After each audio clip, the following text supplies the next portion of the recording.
Welcome into another edition of the Loud Outs podcast. CJ Nikowski and Ryan Spilborgs. Lots to get to today, and excited about what was another fun weekend of Major League Baseball. As we get a little bit deeper into the season, your team's probably played somewhere between 15 to 17 games so far, and the season's starting to shape up as we've promised and we expected. It's been a good one, but an interesting one, no doubt, in San Diego. And we're going to start with the Padres, and we know that Fernando Tatis Jr. will be back this week. No later than Thursday will he be in the lineup. He's eligible to come off of that suspended list on the 20th of April. And so they will see Fernando Tatis Jr. back in that lineup in the outfield for the Padres. And while that is exciting for just about everybody, it does create, I guess, a little bit of a wrinkle, Spilly. And this was interesting to hear from Juan Soto and lineup construction. Now, Bob Melvin's got himself a really good problem. He's got a lot of great hitters in that lineup, but I found it kind of curious for Juan Soto, who's got another year after this one before he hits free agency, who hasn't quite been the same guy in a Padres uniform that we saw and who he was with the Washington Nationals, talking about batting order. He's going to do whatever the team asks him to do, but he is saying that his preference is second. He is very likely to bat third when you think about this team. Again, you got all these stars. It's likely going to go Tatis Jr., Xander Bogaerts, then Soto, right? Then you get Machado, then you get Cronenworth, and I think that probably makes sense. But he says he actually prefers batting second, but he'll do whatever the team asks him to do. Let's talk lineup construction here and how you handle this thing with the Padres. Well, I think it's already happened a couple times. I think Juan Soto has said, hey, I want to hit third. And now he's saying, hey, I want to hit second. I totally botched that, by the way. Excuse me. Tatis, Soto, Machado is how it likely will go. Yeah, that sounds right. I feel like Bob Melvin has his hands full with this team because it's managing a lot of personalities.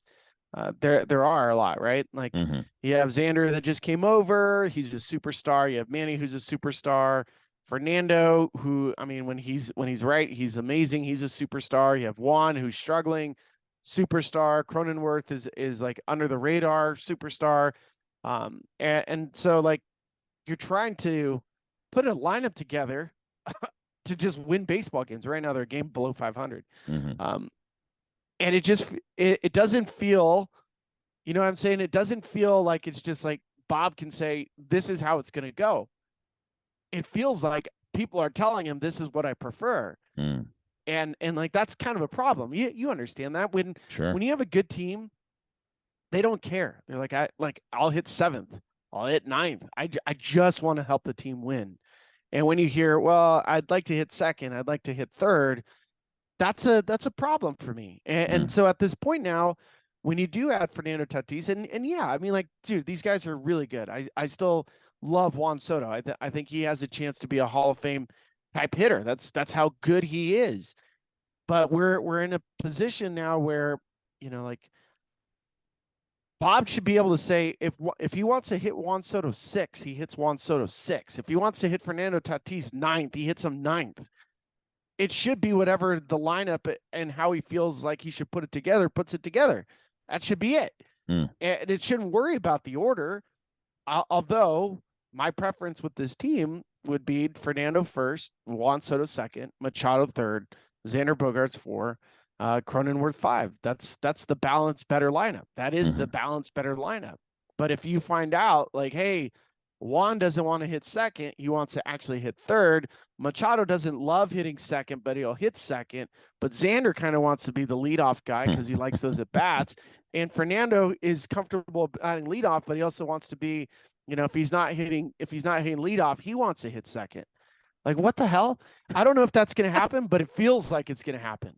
Yeah. Because we've already heard multiple players talk about their position in the lineup.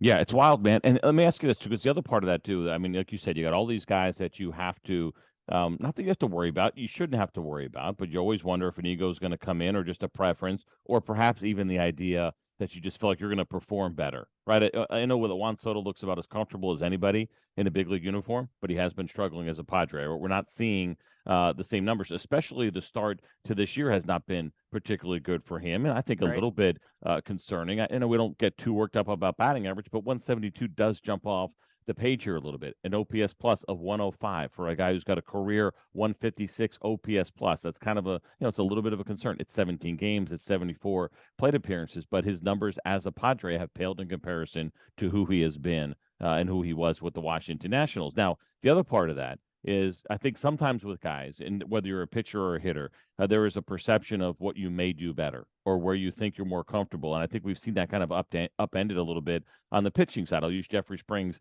as an example. We had the conversation with him, and he said, I might change up my best pitch.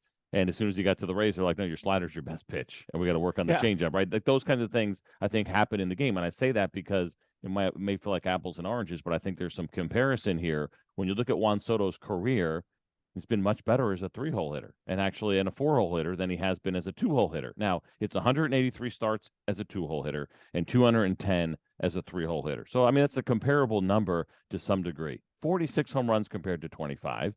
The OPS is 148 points higher over the course of his career when he bats third as opposed to when he bats second. Now, I guess lineup construction to some degree would come into play, but that's significant. I don't know exactly what to make of it, because he is probably going to bat second on this team, and they want the guy who's going to get on base because you have all these guys behind him.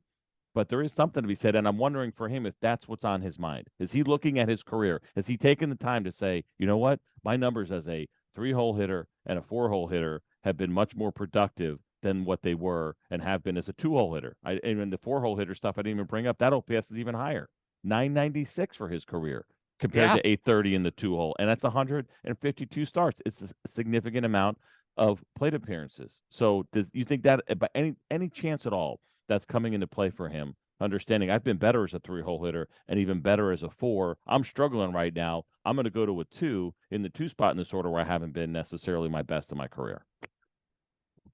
It's a really good. I mean, Juan Soto batting 4th. Now we're talking. I mean, now we're really talking. If we see the version of this, but the problem is you're wanting to put Juan Soto hitting 2nd because it breaks up the righties. Yeah, that's why. So if you do want to do this version of Juan Soto hitting 4th, which I'm with you, those numbers sound better, and I wonder how he would feel just to take some of the pressure off of these constant at bats. And by the way, Juan Soto at his worst, even hitting 179 with a weighted runs created plus of 102, which is better than league average. He's still a positive win player.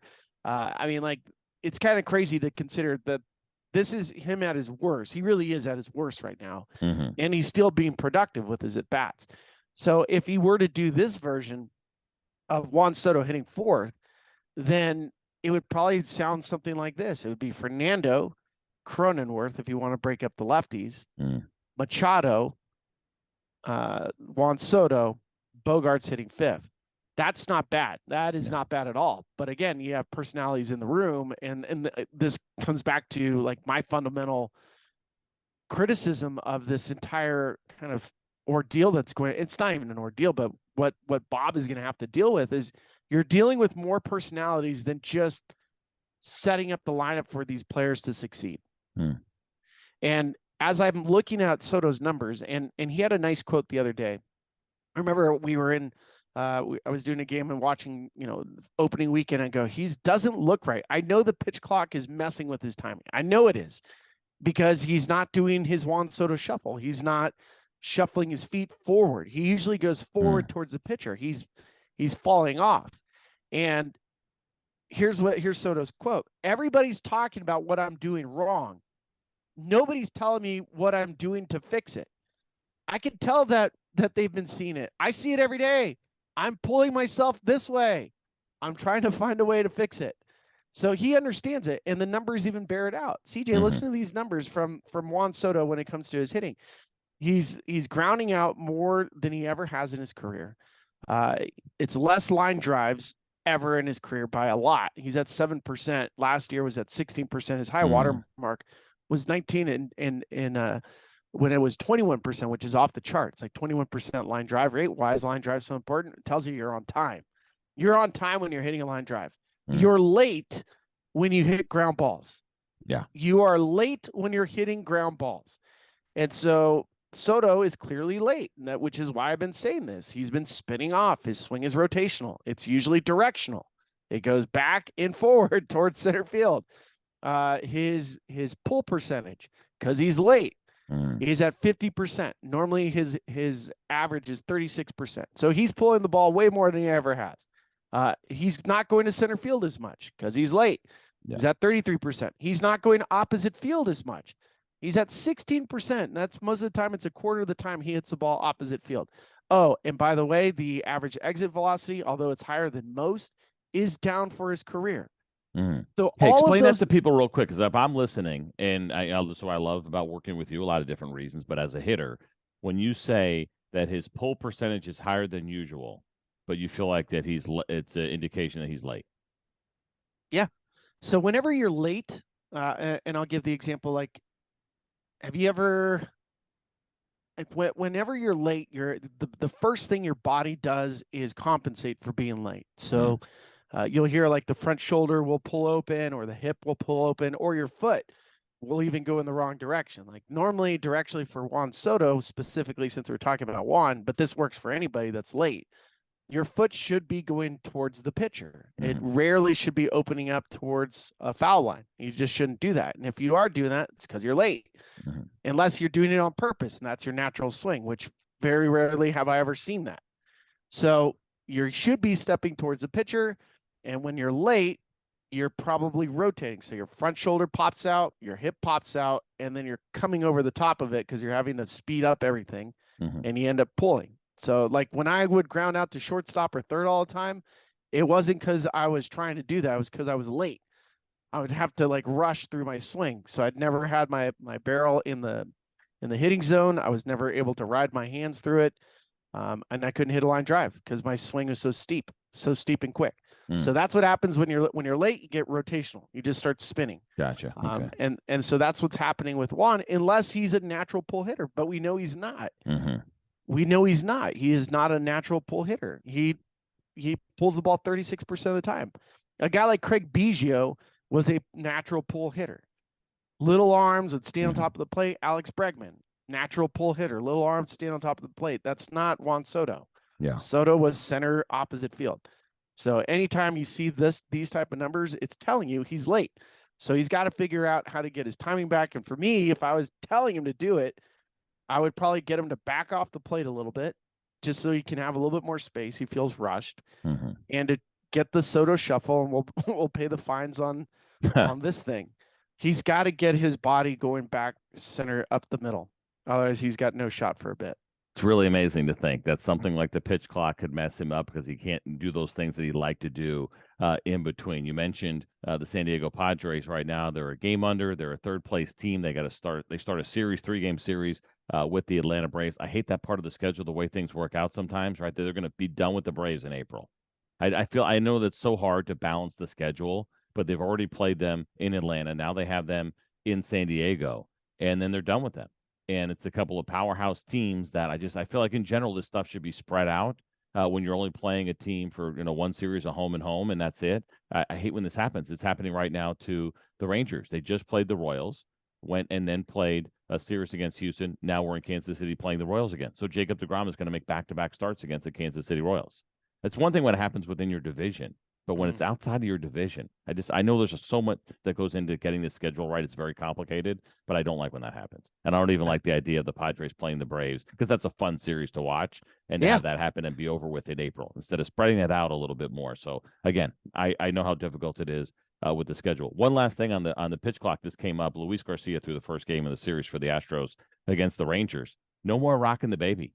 I know. And I think it's messing him up a little bit. You can see him trying to have some really abbreviated small version of it, and almost like he wants to do it every pitch, and he hasn't quite been the same guy. So this has affected some players both on the pitching and hitting side in a real negative way. Like the pace has been great. What they say, 231 has been, I think, the average game time here a couple of weeks through so far with the pitch clock, and it's been good. The pace has been better. Fans are staying engaged more. I think it's overall been a huge success for the game. However, there are still a couple of players that are trying to work through this thing. So they will continue to try to work through that thing. It's not fun to watch it happen. And I was thinking about this too, a pitch clock violation when you're facing a really tough pitcher. It's one thing, like I feel like guys are like, oh, okay, it's it's part of the game. It is what it is. Nathaniel Lowe the other day, a lefty facing Framber Valdez and late to get there, and he has to step in the box 0-1. That is that is awful, Spilly. Again, it's on the hitters and it's on the pitchers to get this thing figured out. But as good as it's been, we're like, oh, okay, it's one pitch. I don't think it's magnified nearly as much until you realize you're going up against a guy who's an ace, top of the rotation, huge arm, left on left. sorry, you're going to have to start this count 0-1. That stinks. Let me point this one out because it's been a league-wide trend that I noticed with hitting. Usually, I'm a proponent for taking more pitches per plate appearance. I really think it's important because it usually coincides with higher walk rates. The higher walk rate teams are usually leading the league in runs scored and OPS. So walk rates are really, really important. Guys that don't walk a lot, the offenses become anemic unless they hit homers. However, we're seeing more first pitch swings than we've seen in about 12 years. So we're getting back to 2010, 2011 levels. So guys are swinging first pitch more. I'm seeing swings from batters in the first 3 pitches. So 0-0, 1-0, 0-1. All those league-wide numbers still have batting averages if you're firing your swing and putting in play over 300. When you get to 1-1, that's when you start seeing the dip. If you get to 2-1, fine, you're in a good spot. 1-2, 0-2, you're done. Done. Like you're deader than dead. It's like might as well just walk back because you're gonna have to put your helmet away. So as much as to my point of I want to see guys take more pitches, especially if they're like a borderline strike, take that, But what we're seeing with these numbers is you might as well just walk up and fire at the first 3 pitches because you're going to get a strike. And if you don't, hopefully you get in a leverage count. But like you should be as aggressive as ever at this point is my point. Because anything put in play in the first 3 pitches is usually over a 300 batting average. Oh, yeah. I mean, you look at the 0-0 batting average is always around 350 or so in baseball. It's kind of amazing to see for guys that are comfortable swinging first pitch. We're seeing more and more of it. You got to get a pitch that you can handle. If you swung at every first pitch, no, that number would go down significantly. But for the guys that are ultra aggressive, nobody's more aggressive than Corey Seager here with the Rangers, and he's been very successful doing it early on. So it's always fascinating to see kind of first pitch and how guys react and who likes it and who does it and the numbers that follow it, but how now with the pitch clock has that affected things. So still working through this, even though it's starting to calm down a little bit and the violations are coming down. We're certainly not going to be completely out of the woods. And for Juan Soto and Luis Garcia and others, watching them try to adjust is probably going to be a season-long process for them. All right, I want to get into a cool story. I think it's a cool story coming out of Los Angeles with the Angels. We have seen this now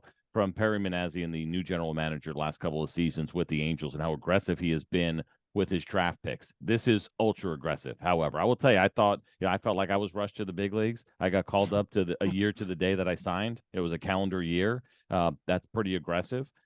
This is even more aggressive. Zach Neto was the 13th overall pick last year. A position player out of Miami, went to Campbell University, drafted in the first round, and he is in the big leagues, right? He's already played 2 games in the big leagues. They decided to call him up. They sent David Fletcher down. David Fletcher's on a multi-year deal, by the way.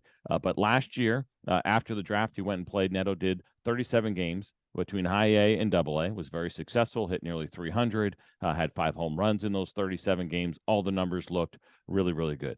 He has a very nice spring training. They bring him into spring training. Phil Nevin and his group impressed with what they saw from this youngster, just 22 years old. He gets the call up after Spilly. This is wild. 7 games in double A this year. Now, he hit 3 home runs. All the numbers were really gaudy offensively, and it looked like the Angels are looking at his spring and now this start at double A and feeling like he is ready. Mentioned 2 starts already. He's 0 for 8 so far with a couple of strikeouts, but this is wild, man. I mean, this is ultra aggressive. Double A pitching, obviously, compared to big league pitching, I think is a huge jump. But again, I think the Angels have taken this philosophy where they are not afraid to be aggressive. They've done it with a couple of pitchers already, college pitchers, which I think if there's anybody that's going to move along quickly, I think the first one is actually going to be college relievers. Right? Yeah. Garrett Crochet is an example. Like, yep. I don't have a problem with that. Chris Sale was a college pitcher, and he was a closer in the first year of right out of college. I don't mind that on the reliever side. Then I think starters, but then position players are probably third of that group as far as the time that's needed at the minor league level. Now, he looks very comfortable. He looks very confident, not arrogant or cocky, but didn't look overwhelmed. He led off in his first big league game. And, it's an interesting angle to take. But thoughts on the Angels or just in general, I guess, for a young player, 7 games in double A, 37 games in the minor leagues last year. He was in college, essentially, a year ago. He was in college a year ago, and now he's facing big league pitching. What the recipe for success? Do you think this kid can pull it off? I'm not quite sure, but I mean, Juan Soto was 19 years old when he made it to the big leagues. Ronald Acuna was 19. Mike Trout was 20, right? We see Jordan Walker, who turns 21, I think in a couple of weeks. So I think it's possible in this kid's case. He's 22 years old. I get it. He was out of college. But I mean, I see this in the NHL. It's kind of an interesting dialogue when it comes to the NHL. You'll see guys drafted and then go play their college season, and then they return and they go to the NHL. Like, so it's possible. There's other sports that have similarities, basketball, but in this kid's case, like part of the reason why we like players to get minor league time, it's different than college baseball. It's every single day. It's every day. And really, and the reality of minor league baseball is creating a routine, understanding failure, getting success, seeing different types of arms. It's really practice. It's practice for the big leagues, because once you're there, I mean, he's already eight at bats in. He hasn't had his first major league knock. It's day after day after day after day. And it's like, okay, where does he fall back? Where does the confidence fall back on? That is the challenge of being a major leaguer. Is you go through a stretch where you're facing a DeGrom, a John Gray, or, like in the case of yesterday, it was Garrett Whitlock. You're like, man, I was supposed to get some hits off Garrett Whitlock. No, this is the big leagues, dude. like just wait. And so when you're going through this as an athlete, because he hasn't proven to himself that he belongs yet. Yeah. That is the true marker of a big leaguer, is this thought process. Hey, wait, I belong here. I get that I'm 0 for 8, but I belong here. I'm just as good as anybody here. He hasn't had that moment yet. Hasn't had it in AA, hasn't really had it in AAA. So there's nothing to really draw from.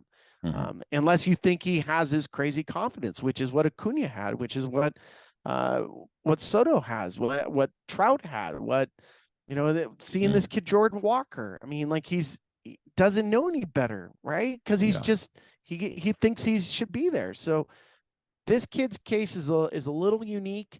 I'm not sure if he's primed for success. I will point out, you and I have seen his swing. It is a lot of moving parts. It is Yerman Mercedes. It is Nick Madrigal. He has a little Hunter Pence in him. He does some things kind of awkwardly, but dang, he creates some bat speed. And so for him to be successful is really going to be rhythm and timing. Yeah. And that's exactly what Major League Baseball is designed to mess up, is your rhythm and timing. So I think he'll be okay. But he needs to get, he needs a successful week. Yeah, it's wild, man. 200 plate appearances essentially in the minor leagues. Jordan Walker was up around 900. Of course, a lot of the guys that you were talking about, either Latin players that were signing at 16 or 17 years old, so they did get some minor league experience, or high school guys like Mike Trout, like Jordan Walker. But to see a college hitter like this have this few plate appearances in this day and age, it's crazy. And I hope he's successful. It's kind of cool to see. He's got like you said, that really unique leg kick. It almost looks like a pitcher when it's at the very top. Like, it is a really high leg kick. However, I did notice with 2 strikes, it comes down. He goes to a little bit of a toe tap. So he's got a plan. He certainly has some athleticism to him. And he's a good story. Campbell University, not drafted out of high school, playing baseball in Miami, goes to Campbell, does well, emerges, becomes a first-round pick, and is in the big league. That's how quick it can happen.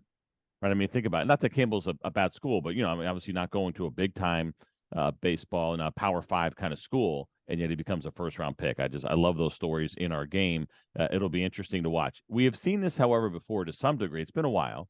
There have been a couple of college hitters that went straight to the big leagues.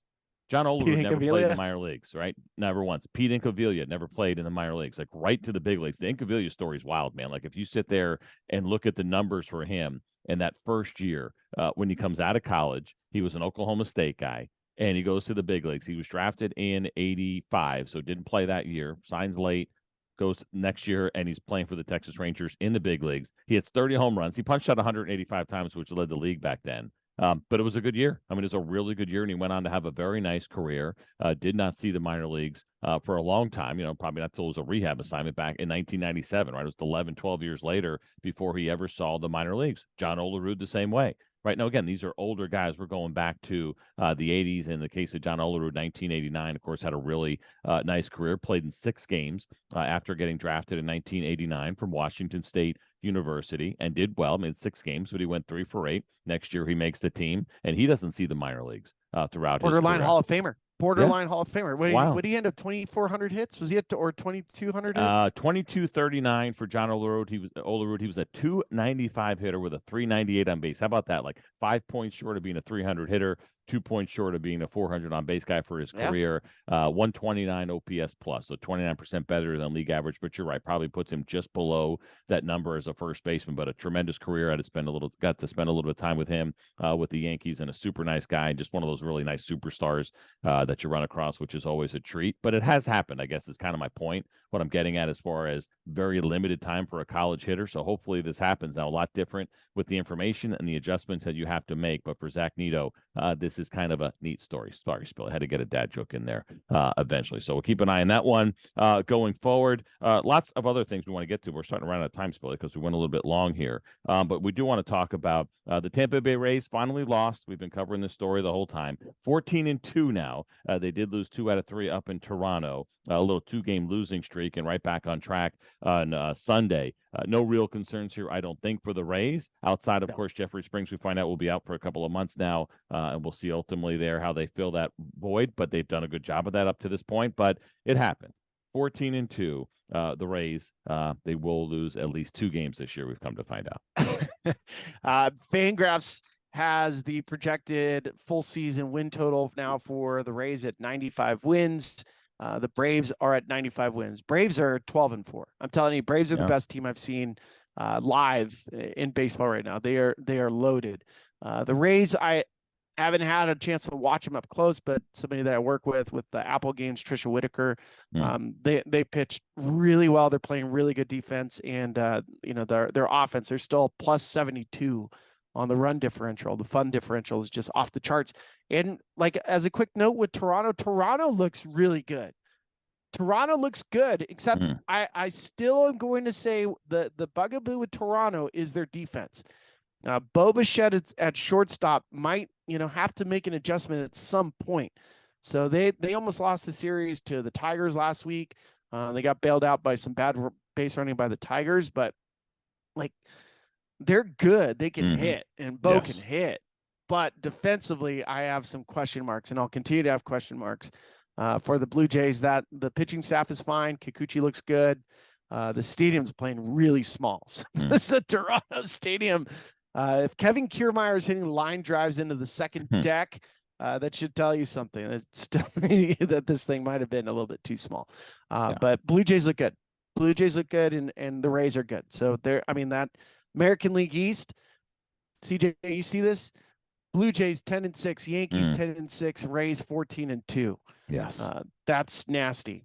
Yeah, and it's why it feels like going into this that a couple of wild cards probably coming out of that division. They got to get Alek Manoah going, and they got to get Chris Bassett going. Barrios was better in his last start. I mean, the overall numbers are ugly when you look at the 3 of them. The ERAs are really high right now. But you mentioned Kikuchi; he was very good in his last one. Gosman good so far in his 3 starts. But yes, they have a little bit of work to do with a couple of those starters, Alek Manoah in particular. And we were keeping an eye on Barrios and whether or not he was going to be able to bounce back, and a little bit of a slow start, but a much better start his last one out against the Tampa Bay Rays. So I thought that was a little bit encouraging to see, but they got some work to do with that starting staff. I'd say that's the one area where if I'm a Jays fan, I know that if we get that thing going, that is going to be the difference maker. That'll give you a chance. I know they just took 2 out of 3 from the Rays, but they're going to need more consistency coming out of that starting rotation. That is the one thing that stuck out here a little bit with the Tampa Bay Rays. One last story, with the Toronto Blue Jays. One last story that we want to get to. Kind of exciting news for Pablo Lopez, who was traded, of course, from the Miami Marlins, and some reports here on Monday morning that he is closing in on a 4-year, $73.5 million extension with the Minnesota Twins. Now, he's one of our favorites, really bright guy, enjoyable to talk to. He's been a very good pitcher. We knew that the that the Marlins were probably going to move on from some pitching they did. They got Luis Ariz in return, so that has worked out pretty well for them. But this is a good story for the Minnesota Twins. He's a 4+ player, meaning he was not going to be a free agent until after 2024. But they go ahead and they take care of that right now, apparently. Those are the reports that Pablo Lopez has a deal done. So essentially, they cover 1 year of arbitration, 3 years of free agency to keep him in Minnesota, where he's been pretty terrific so far this year. Yeah, he's leading the American League in strikeouts right now. And last season, at the start of the year for Pablo, when he was with the Marlins, he got off to an incredible start too. I believe he was 8-0 through the first 2 months of the season, and then he started tinkering. CJ, this guy started tinkering with his stuff, and he started using, I believe it was like a cut fastball instead of the sinker changeup combo that he had. And like he was just getting wailed on. It's a 4-seam with a really good changeup. That's his bread and butter. And he got away with it halfway through the year. And then he went into like a tailspin, and they were like, "Hey, why did you change?" And he was like, I don't know. I was just trying to get better. It didn't work. And so it looks like in Minnesota, they have gotten him back into, where he's supposed to be, except that I don't love reading sweeper. They blew it. Listen, I go on about that all day long. That's a new thing in baseball, that they've decided to take that breaking pitch with more horizontal break and retroactively. It's not just that they're doing it going forward. They went back in time and turned some of those sliders into sweepers. And I get that it exists, but it's a slider with horizontal break, and it's the manipulation of your slider, maybe moving to a different side of the rubber to really try to work on that. And it's a challenge. It's been a great pitch for him this year, just a 111 batting average against. His changeup has been great this year with a 048 batting average against so far. But no, I'm with you. Just leave it as slider and let the analysts do what they do and describe it to people, as opposed to introducing a new name to a pitch. I don't know if I told you this or I saw it or whatever, but or might even talked about it last time, but that it'll pop up on the board too. But it wasn't just sweeper that was popping up on the board at your local game. Slutter was coming up. Somebody took a picture because they had the the pitches, the sequence, and it said like slutter, fastball, slutter. And I'm just like, no, please stop doing this. Just stop it. I'm not saying that doesn't deserve context. There deserves to be context. Don't completely change the language. I'm starting to feel like, Spilly, along those lines, is that we're getting to a point where we've done so well with all the information that's out there that it's starting to go a little bit slower. And it's like, oh, what else new can we do? And I'm like, hey, it's good where it is. Let us just go from here. No pitcher. There might be 3 pitchers in baseball that actually call their slider a sweeper. Yeah. There might be 3. Nobody, I mean, like I'm telling you, I laughed the other day with Kyle Freeland with the Rockies. I was like, hey, are you throwing a sweeper? And he goes, what? No, I don't throw a sweeper. I throw a slider. I control the velocity on my slider. I can throw it hard. I can throw it softer. Yeah. I was like, yeah, you're messing up I'm watching these things on, we're trying to talk about your start, and I don't want to mention that you're throwing a sweeper because you're not. Yeah. That's your slider. It's been the slider the whole time. I will not use that phrase. I may say sweeping slider, or this one had a little bit more horizontal break, but I will always call it a slider and go from there. The Rangers have Jordan Lyles tonight. It's Monday, April 17th. He's done that, sliding over to the rubber, the right side, trying to sweep his slider a little bit more, which is fine. That's a strategy. It is still a slider, just with more horizontal break. Leave it to the analysts, because the thing that I don't like is what they do is they start to, when you do that and you start to classify it at another pitch, now what it does is it weakens the sample size, so it gets smaller. And if I want to say what's the batting average on the slider, well, sometimes with some of these, it'll have slider and sweeper.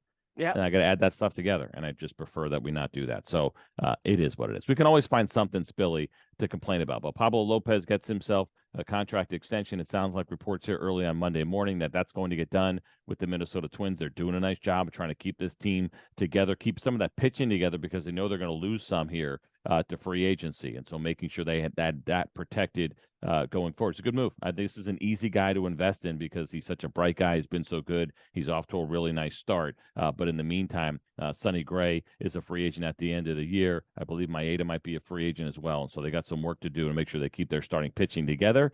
And they have done that. Spilly, good show today. We got to get out of here as we're running out of time. I know you got an Apple game this week. What do you got on your MLB Network radio schedule this week? You and I are working Tuesday and Thursday. I work with Lidge today on a Monday. I have Atlanta, Houston this weekend for Apple, and then next week with the Rockies stuff.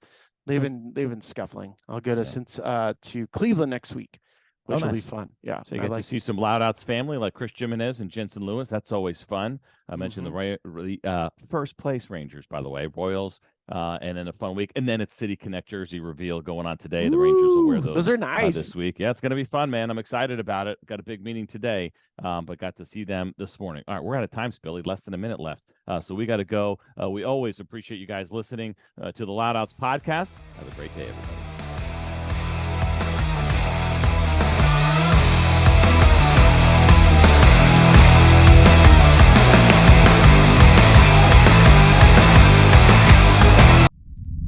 SiriusXM podcasts.